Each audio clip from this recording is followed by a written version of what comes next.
We can't show you his face, but this 2-year-old fights through the pain as a cartoon character squeezes his broken arm for a picture just days after he was first abused. This is the worst one I've seen and that I know that we've had in 15 years now. Police are not releasing the child's name, but say he was staying with his uncle, David Dalton Jr., from Thursday through Sunday.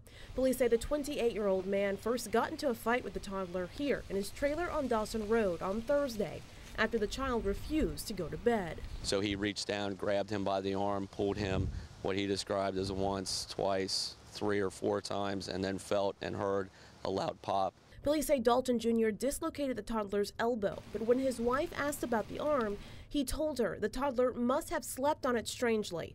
The next day, police say Dalton got into a fight with his wife, and as soon as she left the house, he turned on the hot water in the bathroom, in the bathtub, and he picked up his nephew and dipped him into the bathtub in the hot water and held him there, giving the toddler third-degree burns on his right foot. He again tried to cover it up, telling his wife the toddler wore their son's shoes and had developed a blister. But when the burn began to peel, police say Dalton poured peroxide over it, sprayed the burn with Neosporin, and put a sock over it.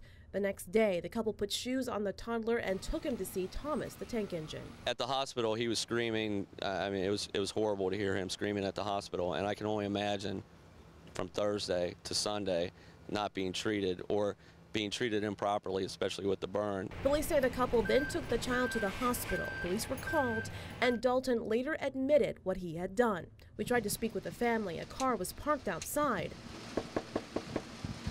but no one answered the door.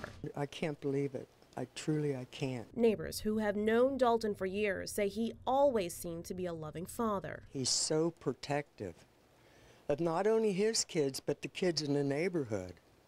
I mean, he watches out for these little children. We have a couple little kids down the street here, and they run out in the street and stuff. And David, he'll tell them, he said, you've got to be careful. Police do not believe Dalton's wife knew about the abuse. Meantime, Dalton's 2 children, a 7-month-old and a 3-year-old, have been placed with family.